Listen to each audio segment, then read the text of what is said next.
We are celebrating the 74th years of Indian independence. The tribes of Bihar, Jharkhand, Odisha, Chhattisgarh and Bengal have been fighting for their lands and forests since 3 centuries. The question is, have the Adivasi people really got freedom? 74th years of independence. Let's look back to look forward. India is a country with eventful history, but a lot of our history is left out of textbook. The people movement against exploitation are left out, so it is important for us to remember a few such movement and heroes during the August, the month of India independence. Birsa Munda स्वतंत्रता सेनानी थे। इनका जन्म झारखंड खूंटी में हुआ था। इन्होंने आज़ादी के लिए अंग्रेजों से लड़ाई लड़ी थी। इन्हें काला पानी की सजा सेल्यूलर जेल अंडमान में डाल दिया गया था। इनकी मृत्यु 9 जून 1919 में रांची जेल में हुई थी। Birsa Munda was a young freedom fighter and a tribal leader in the late 19th century. Born on November 15, 1875, which was a Thursday, Birsa spent much of his childhood moving from one village to another with his parents. He belonged to a Munda tribe in the Chotanagpur Plateau area. He received his early education at Salga under the guidance of his teacher Jaipal Nag. He had a few years of primary education at German Mission School.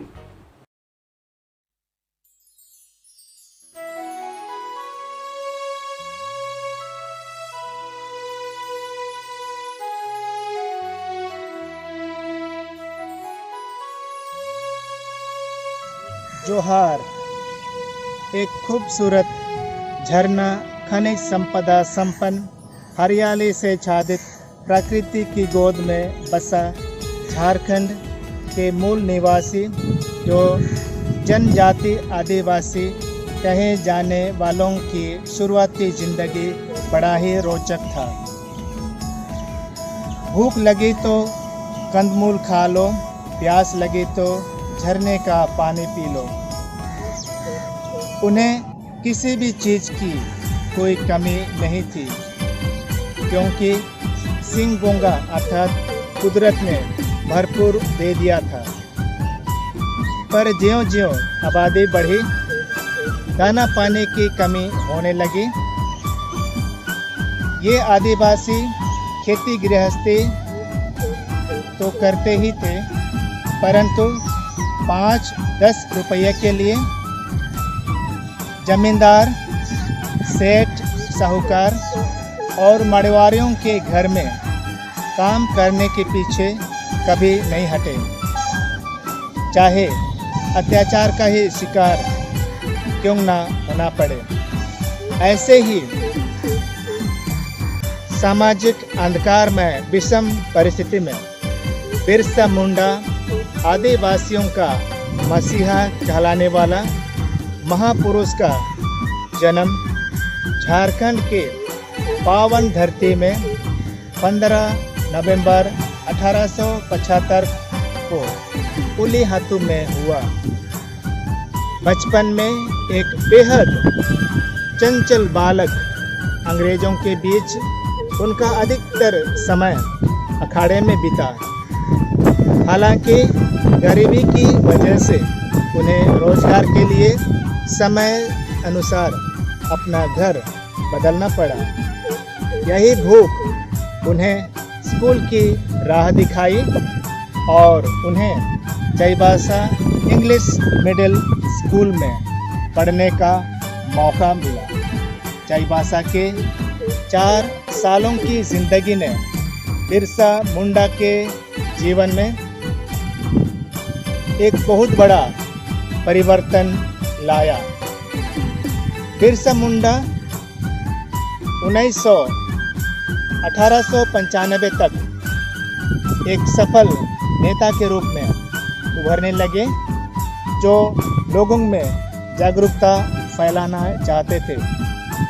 सन 1894 में आए अकाल के दौरान बिरसा मुंडा ने अपने मुंडा समाज और अन्य लोगों के लिए अंग्रेजों के लगान माफ की मांग के लिए आंदोलन किया। 1895 में गिरफ्तार होकर के हजारीबाग केंद्रीय कारागार में 2 साल की सजा खानी पड़ी। जनवरी 1900 में जनसभा संबोधित करते हुए डोमबाड़ी पहाड़ी पर एक और संघर्ष, जिसमें कई औरत बच्चे भगवान के प्रिय हो गए। बिरसा कुछ शिष्यों के साथ 3 फरवरी को गिरफ्तार हुए। बिरसा ने अंतिम सांस 9 जून सन 1900 को रांची कारागार में ली। आज भी बिहार, उड़ीसा, झारखंड, छत्तीसगढ़ और पश्चिम बंगाल के आदिवासियों के हृदय में बिरसा भगवान के रूप में विराजमान है। आइए उनकी आवाज़ को अपने हृदय में सुने और उनके पद चिन्हों पर चलें। मैं मदर अर्तुन सोरेन उसी पावन धरती की ओर ले चलना चाहूँगा। जोहार।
सरियान पे सेड़ा खुर्जी नमक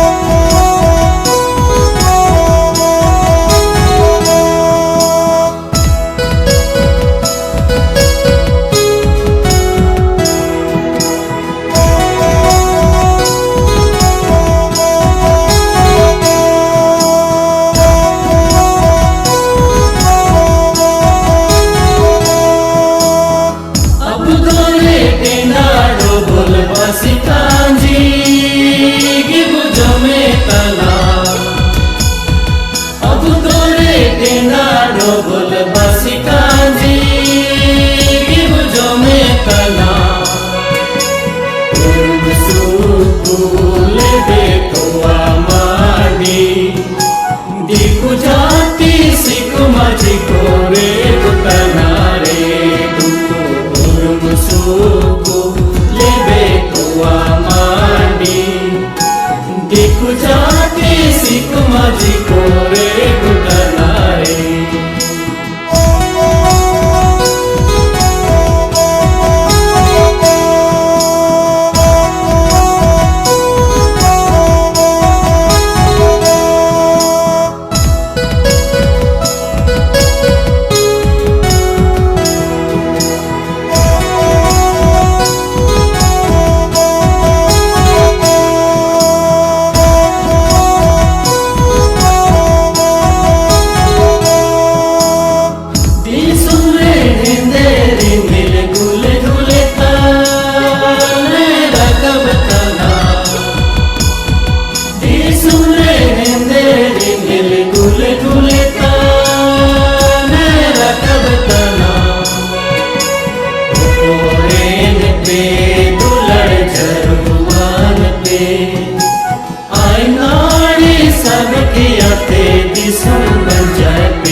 Birsa Munda's struggle gained fruit 8 years after his death. The British government passed the Chota Nagpur Tenancy Act in 1908. The act restricted the passing on of land from the tribal people to non-tribals. Birsa Munda is also called as Dharti Abba or the Earth Father. He stressed the need of the tribals to study their own religion and not forget their cultural roots. He influenced his people to realize the importance of owning their land and asserting their land rights. His portrait hangs in the Central Hall of Parliament as a mark of honor. ए मकुन्नी महमुधारे उंटा कुड़ुक डंडी प्रस्तुत अन्ना कादम अभी ही बोल है के राजी M है राजी परता राजी Thank you.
Johar, they say what's in the name?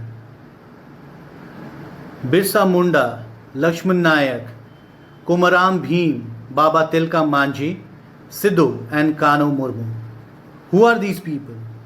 These are the name of few among the many Indian tribal freedom fighters who were never given a proper recognition in the history of Indian freedom struggle. Today I am going to share a brief reflection into the life and struggle of one such name.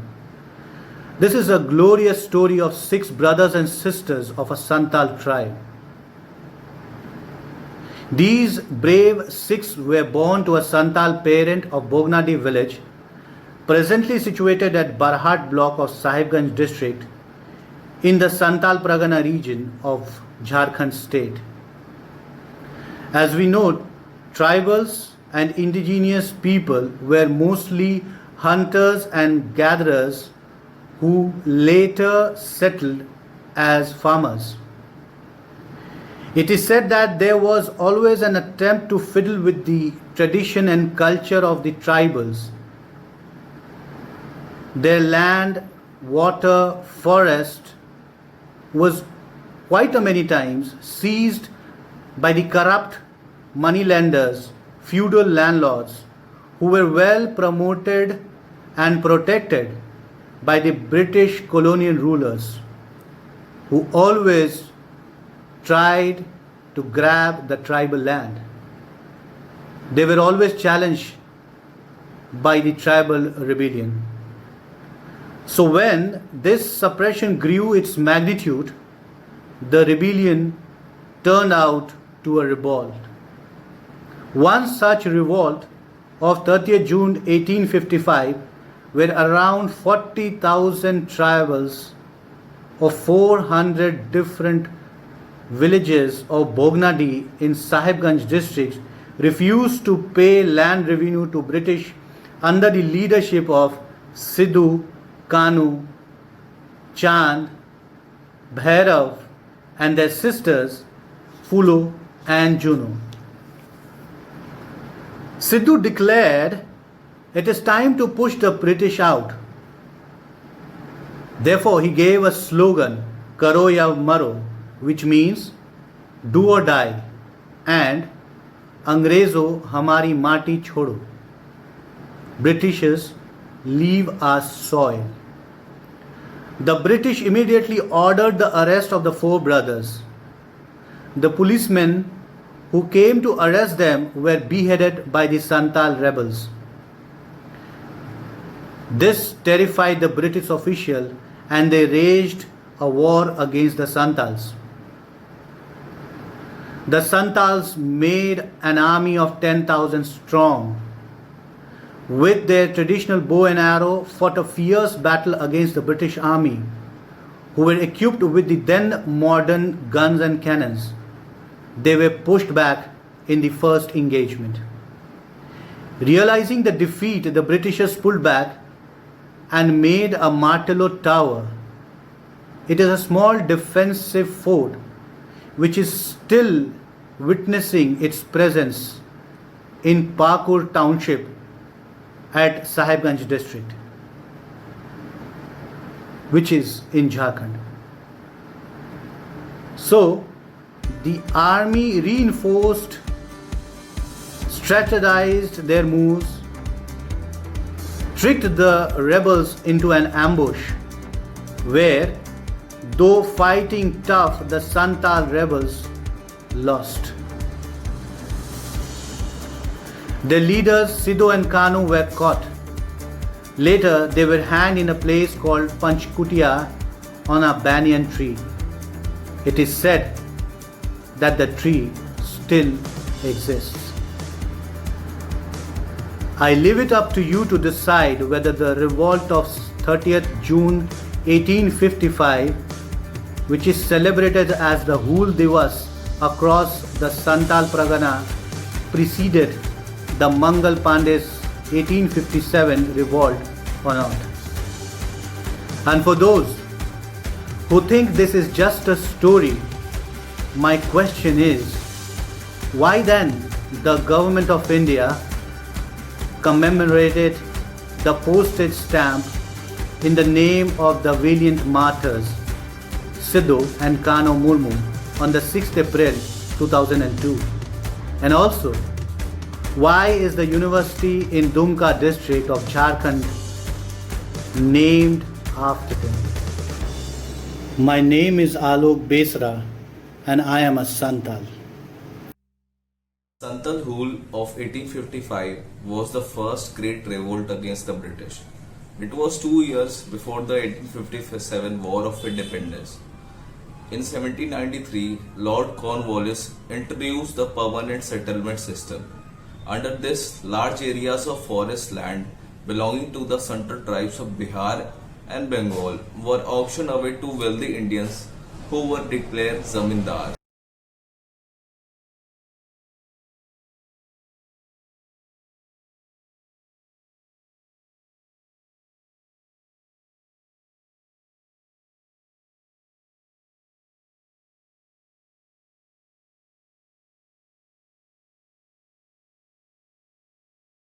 Jharkhand राज्य के साहिबगंज जिले में एक गांव भोगना डीह करीब 200 साल पहले एक परिवार में 4 भाइयों का जन्म हुआ। यहीं चारों भाई खेलकर बड़े हुए। चारों भाई धनुषधारी, बड़ी सूझबूझ वाले और ताकतवर, सिदो, कान्हू, चांद और भैरव। सिदो का जन्म 1815 में हुआ, कान्हू का 1820 में, चांद का 1825 और भैरव का 1835 में। इनके अलावा इनकी 2 बहनें भी थीं जिनका नाम फूलो और झानो मुर्मू था। इन 6 भाई बहनों के पिता थे चुन्नी मांझी। जंगल में जीवन, प्रकृति का पूजन, वृक्षों का संरक्षण और सभी जीवों से अपनापन, यही इनका शिक्षण था और इसी के लिए समाज के प्रधान ने इन्हें परंपरा से शस्त्र थमाया था। 1793 में लॉर्ड कॉर्नवालिस ने स्थायी बंदोबस्त को लागू कर दिया, जिससे जनता के ऊपर अत्याचार बढ़ गया। संताल परगना को अंग्रेजों द्वारा दामिनी कोह कहा जाता था और इसकी घोषणा 1824 को हुई।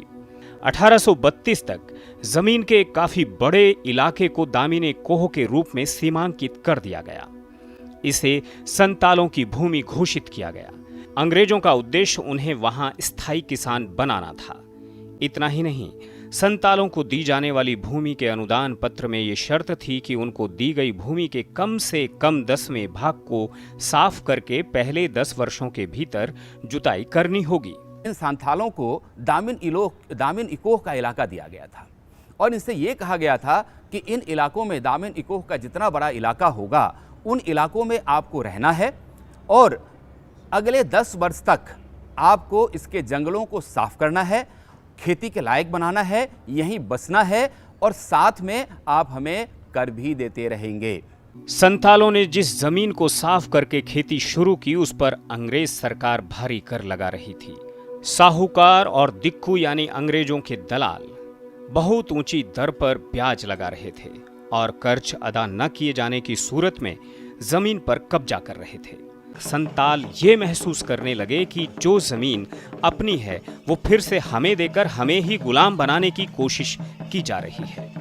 इसलिए जमींदारों, साहूकारों और औपनिवेशिक राज के विरुद्ध आवाज उठाने का वक्त अब आ गया था। संतालों का नारा था, करो या मरो, अंग्रेजों हमारी माटी छोड़ो। सिद्धू को ठाकुर स्वप्न में आए और उन्होंने बताया कि जुमीदार, महाजोन, पुलिस आर राजरेन अमलों को गुजुकमा यानी जमींदार, पुलिस, राज के अमले और रसूखदारों का नाश हो।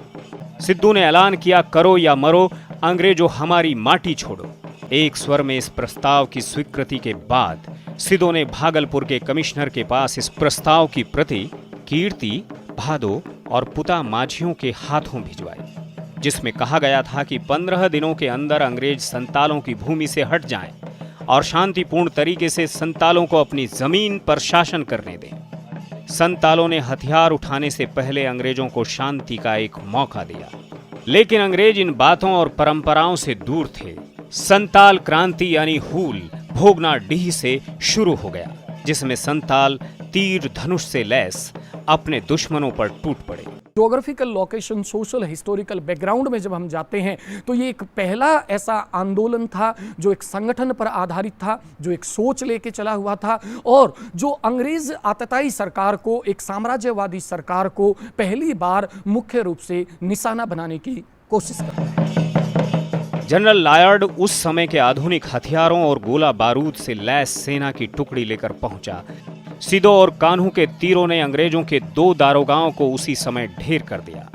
अंग्रेज हिल गए, फौज को मुंह की खानी पड़ी। संतालों के डर से ही अंग्रेजों ने झारखंड के पाकुड़ में मार्टिलो टावर का निर्माण कराया।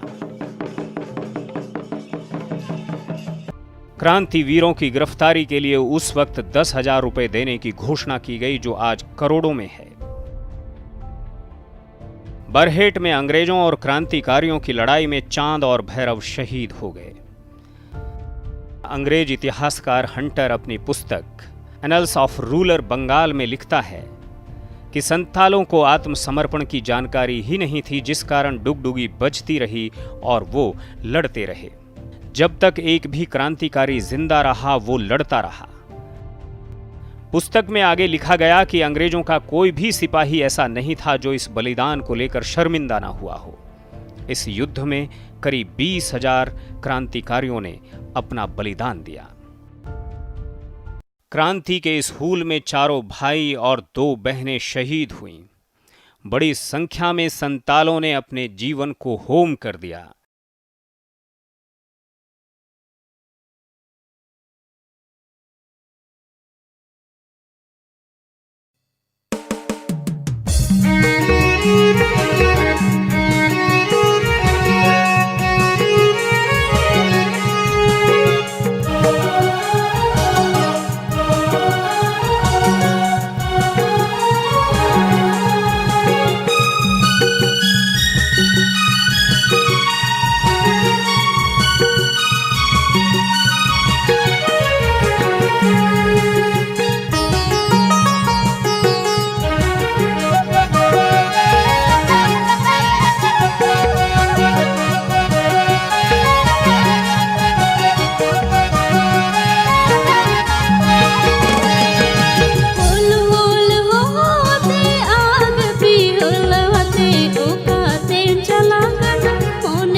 Sido kanu tainom te do ira uru laha te do sido kanu tainom te do ira uru manda meru word dolari bando banga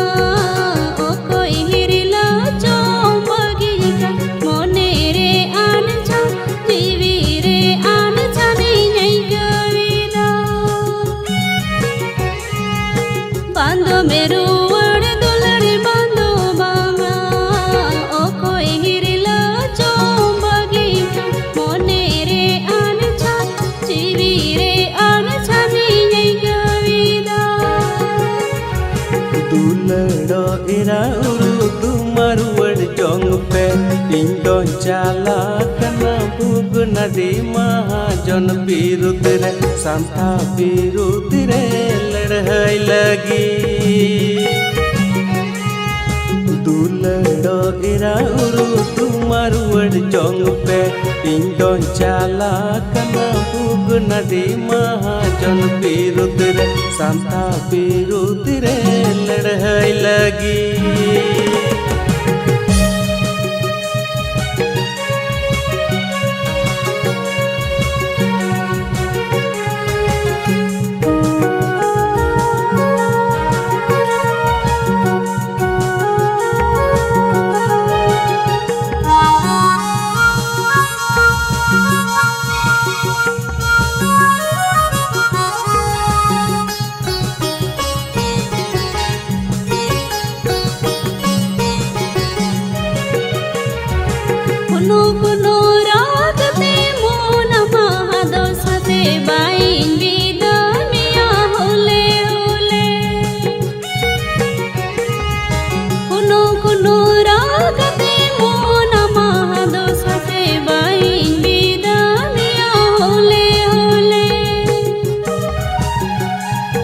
नेहोराम Kanai दुलड़ अर्जियाम कान सोना मेरू कॉपी कलम सोना मेरू कॉपी कलम साबाकू में